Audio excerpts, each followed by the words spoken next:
E se a forma como você aprendeu o Novo Testamento estivesse completamente inversa do que você imaginava? Shalom Uvracha, eu sou o Boaz. Mais uma vez nós estamos aqui, sejam bem-vindos ao canal da nossa Kehilá.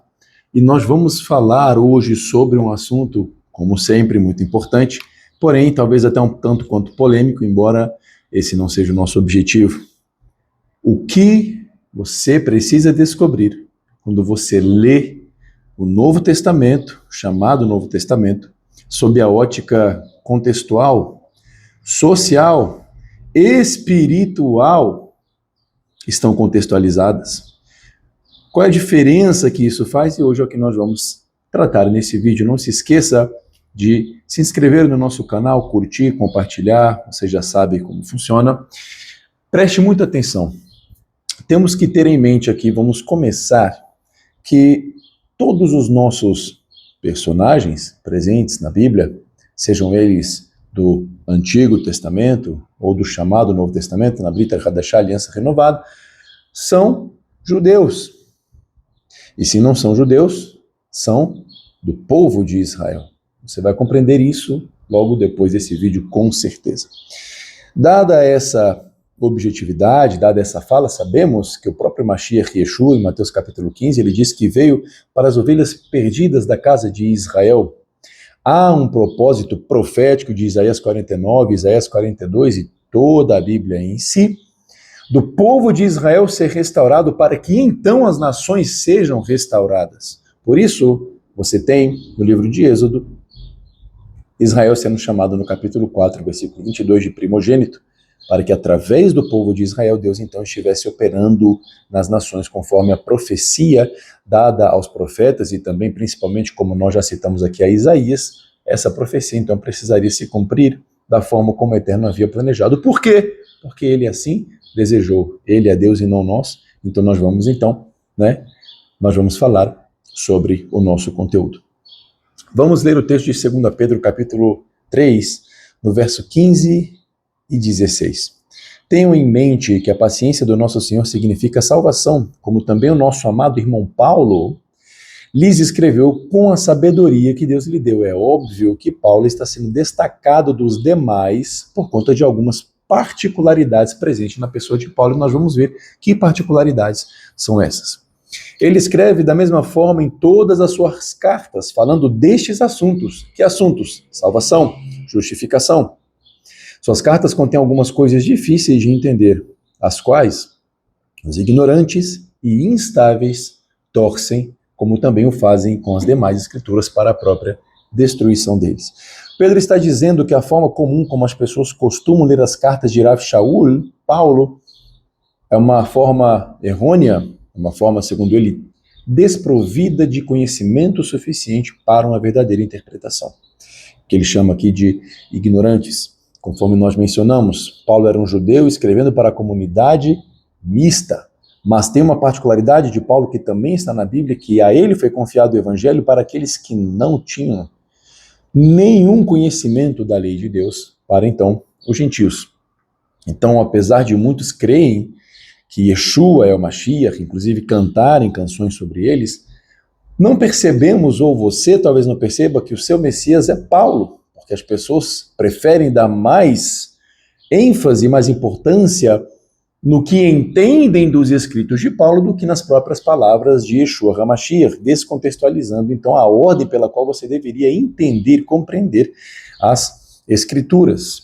Veja bem, dentro das funções de Mashiach, o próprio Yeshua pregou e ensinou apenas a Torá. Não há um ensino de Yeshua que seja desconectado da Torá. Os debates de Yeshua foram com quem? Fariseus, saduceus, grupos de judeus. Seu ministério foi dentro da terra de Israel. E como ele mesmo disse, ele veio para as ovelhas perdidas da casa de Israel. Ele veio para o povo de Israel. Então, como acreditamos, muitos já estão falando sobre isso e até mesmo contra isso na internet, que a Brit Hadashah, o Novo Testamento, é um livro judaico, temos então que colocá-lo dentro da fé judaica, no seu contexto, para entendê-lo de verdade, para compreendermos então suas raízes, o judaísmo, a Torá, inclusive sim a tradição, para entendermos alguns pensamentos presentes sim na Brit Hadashah. E, portanto, nós nos encaminharemos nesse momento a alguns versículos específicos. O primeiro que nós vamos ler agora é Romanos capítulo 1, do verso 2 ao 4, porque nós lemos assim: portanto, é de fundamental importância conhecermos em plenitude a Mashiach e também entendermos sua obra anunciada aos profetas. Lemos aqui que existe um contexto milenar ou multimilenar a respeito do Mashiach mencionado nos profetas, que inclusive o próprio Rav Shaul, apóstolo Paulo, diz que é de fundamental importância conhecermos a plenitude disso, e não uma parte, não só a parte de morrer pelo pecado de outros, não só a parte de justificação, mas também a parte de santificação e redenção final. Isso é muito importante, você compreender que o evangelho ele precisa ser completo. Nós temos o evangelho da graça, o evangelho do reino, o evangelho eterno, você pode ler isso no livro de Apocalipse, inclusive.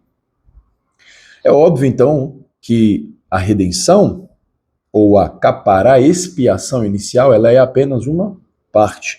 Vamos ler um texto aqui de Atos, capítulo 10, versículo 43, que diz: dele todos os profetas dão testemunho de que por meio de seu nome todo aquele que nele crê recebe remissão de pecados. Será que esse texto é completamente desconhecido, desconectado da tradição judaica?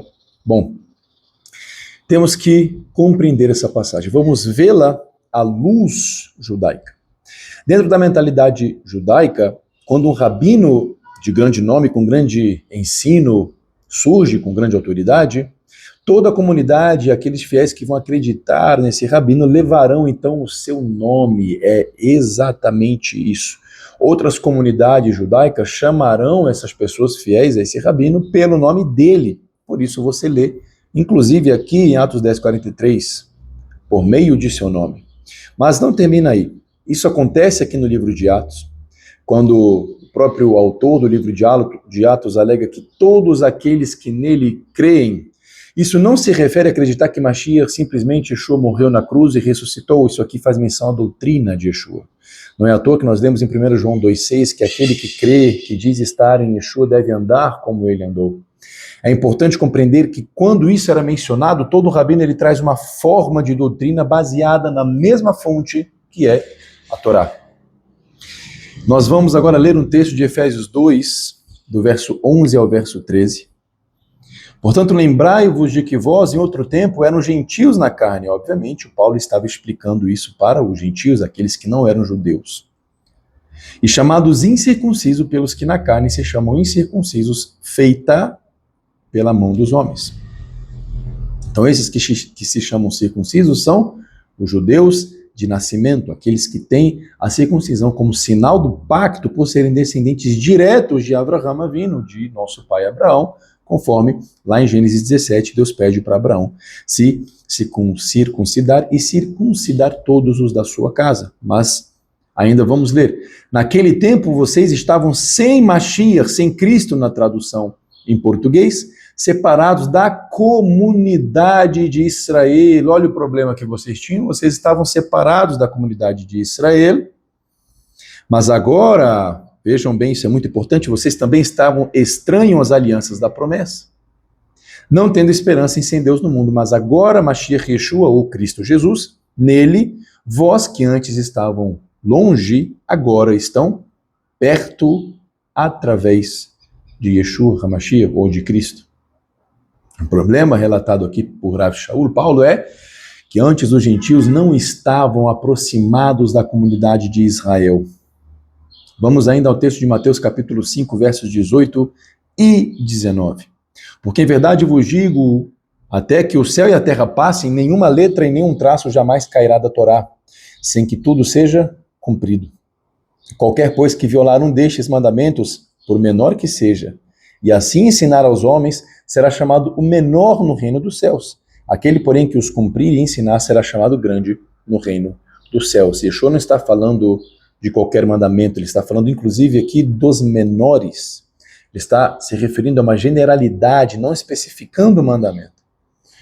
Dizendo que, obviamente, aqui é uma pessoa que está embasada na fé verdadeira através do Mashiach, e então ele está falando dessa pessoa. Porque aqui não está em jogo a salvação da alma. Aqui está em jogo o nível de galardão.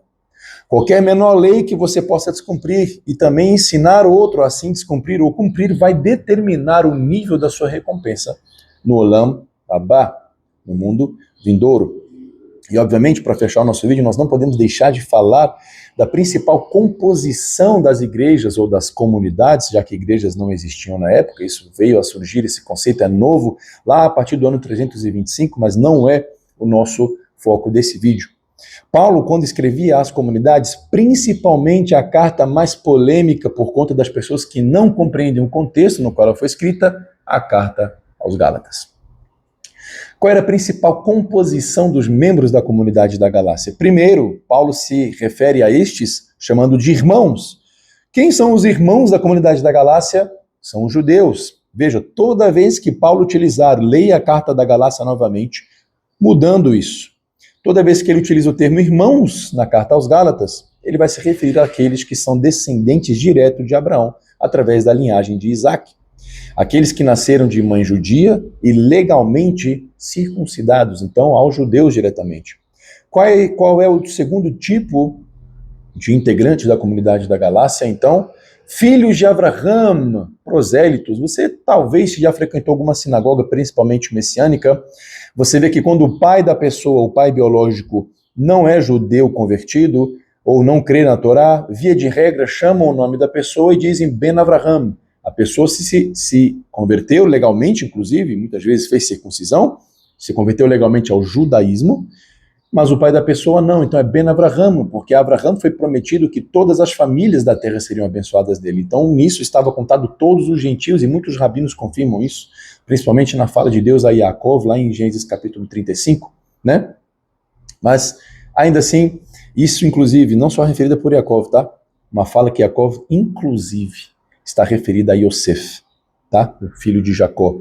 Mas veja, segundo tipo de pessoas presentes na comunidade da Galácia, prosélitos. Quem são os prosélitos? São gentios que por algum motivo, nós não vamos entrar nesse mérito hoje, porque esse mérito vai ser trazido quando estivermos falando sobre a carta aos Gálatas. São gentios que se converteram legalmente ao judaísmo. O que é uma conversão legal? Eles se circuncidaram na carne. Cortaram o pedaço do prepúcio que cobre a glande no órgão genital masculino. Então eles passaram por esse processo legal de conversão, inclusive também através do mikveh, da imersão na água, o chamado batismo. Então, quando alguém se torna um prosélito convertido, perante a lei judaica, você pode ler isso em Shemot, livro de Êxodo, capítulo 12, por exemplo, lá no versículo 48, isso fica bem explícito, essa pessoa tem os mesmos direitos que um judeu natural tem, nada diferenciando-o de um judeu natural.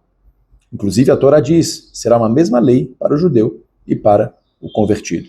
Então, quando Paulo fala filho de Abraão, Ben Avraham, nós estamos vendo que ele está se referindo aos prosélitos dentro da comunidade judaica. E o terceiro grupo de pessoas presentes na comunidade da Galácia, que inclusive é o grupo-alvo dessa carta de Paulo, são os gentios. São estrangeiros, são pessoas que creram na Torá, creram em Yeshua HaMashiach, mas que não realizaram uma conversão formalizada ao judaísmo através da circuncisão, por exemplo. E aí Paulo explica esse contexto a essas pessoas, a esses gentios, dizendo que se eles alcançaram até aqui a salvação, a justificação, e estão se santificando através do Ruach HaKodesh, através de Mashiach, pelo Mashiach Yeshua, se eles então fossem forçados e se submetessem à opressão daqueles da circuncisão a se circuncidar em Cristo, de nada vos aproveitaria. Isso é uma coisa muito séria, porque aqui nós entramos no seguinte conceito: o que é judaizar? Se você se judaizar, o que é se judaizar pelo contexto bíblico, histórico e cultural? Segundo os primeiros teólogos, inclusive, o termo judaizar, se você perceber, é a ação de um indivíduo judeu que tenta forçar um gentio ou forçar outro indivíduo que não é judeu a seguir o jugo da Torá, mas não somente o jugo da Torá espiritual, o jugo humano, rabínico, leis impostas por homens, como Paulo dizendo a Pedro, conforme você vê no livro de Atos, que ele repreende a Pedro. Porque nós vamos ler aqui esta passagem: se tu, sendo judeu, vive como gentios e não como judeus, como pode querer você que os gentios se judaizem ou se tornem judeus na carne. E aqui muitos vão torcer as palavras de Paulo mais uma vez, dizendo que Pedro estava não mais comendo as carnes permitidas apenas, a cachiruta, não estava mais seguindo, estava comendo porco, estava comendo carne trefe, que são carnes sufocadas com gentios, etc. Mas a verdade não, porque na época, por decreto rabínico, por decreto das autoridades judaicas presentes, um judeu não poderia estar junto com um gentio, porque estava havendo muita assimilação, ou seja, muitos gentios estavam caindo, apostatando da fé, acreditando em filosofias e outras crenças, e por isso a comunidade judaica se fechou, proibindo que judeus estivessem sentados junto a gentios. Isso seria, inclusive, viver como um gentio. Por isso que Paulo, lá no capítulo 10, quando ele vai entrar na casa daquele Cornélio, Paulo, não Pedro, ele diz que, vocês bem sabem, que é proibido a uma pessoa judia estar, principalmente dentro do mesmo recinto de um gentio. Um judeu não poderia estar com um gentio. Isso é claramente compreendido aqui. No texto de Esther, capítulo 8, no verso 17, na segunda parte do verso 17, nós lemos o seguinte: e muitos dos gentios foram circuncidados e se judaizaram, devido ao medo dos judeus que havia caído sobre eles. Esse se judaizaram significa que os gentios na época se circuncidaram, porque havia medo dos judeus. Lemos em Levítico 18, verso 5, aqui nós vamos entrar em um pensamento que corrobora com o Novo Testamento, com a Brit Hadashah, com as cartas de Paulo, e que inclusive vai mostrar que se você está crendo na Torá e crendo no Mashiach,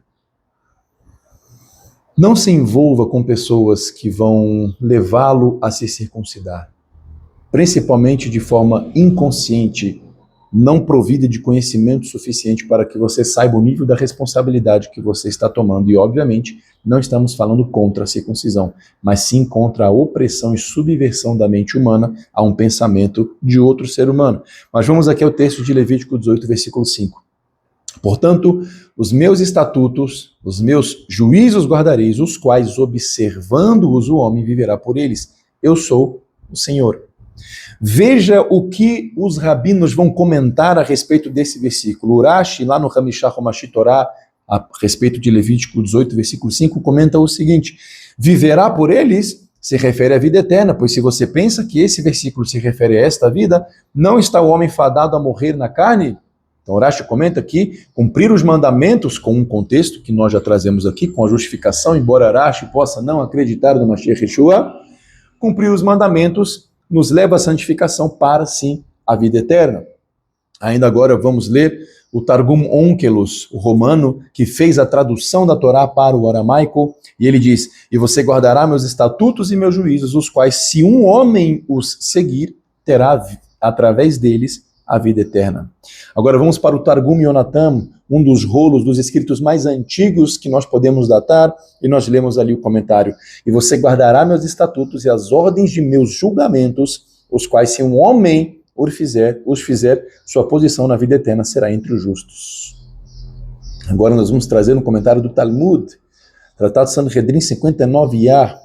Rabi Meir costumava dizer: como saberemos se quando um gentil que estuda a Torá será comparado com o próprio sumo sacerdote? Para quem não sabe, o sumo sacerdote era a pessoa de classe espiritual mais alta presente no povo judeu, que tinha responsabilidade sobre os sacerdotes, que tinham responsabilidade sobre o povo, não só no ensino da Torá, mas também no serviço templário, serviço divino dos sacrifícios. Então, de Levítico 18, versículo 5, continuou o Talmud, se diz: se um homem os fizer, viverá por eles. Rabino Meir diz: não diz um sacerdote, não diz um levita ou um israelita, mas sim se um homem os fizer. Se aprende aqui que até mesmo um gentil que estuda e cumpre a Torá é equivalente a um sumo sacerdote. Tratado Sanhedrin 59a. O que nós vemos é que muito do que você assiste de judaísmo não é judaísmo. É o que as pessoas querem que você pense que é judaísmo. Porque o judaísmo verdadeiro, o judaísmo bíblico, ele é consolidado, ele é harmônico, ele não tem variações, ele tem matizes, você vê vários comentários que corroboram uma coisa só. Mas é muito perigoso, porque a sua propensão de cair no que Rav Shaul escreve em Efésios 4:3 e ser levado por vento e doutrina é muito grande. Cuidado com o que você vai ouvir. Estude muito, questione bastante. Por quê? Porque nós fomos chamados sim para viver a Torá com um contexto de justificação através do sangue do Mashiach, da carne dele, também nos revestimos do novo homem. Mas nós não fomos chamados para sermos oprimidos e para ter a nossa vida de cumprimento de mandamentos dificultada, inclusive por leis humanas. E embora cumpramos várias leis humanas, mas você precisa tomar um cuidado. Torá sempre foi para todos. No entanto, Torá não é para nós cumprirmos da forma que desejamos, da forma como nós acharmos corretos. Precisamos aprender o contexto antes, para tecer algum comentário ou alguma opinião depois. Então, nós finalizamos esse vídeo. Espero que você tenha sido abençoado com essa palavra. Estaremos trazendo vários outros conteúdos para vocês, com certeza. Shalom, shalom.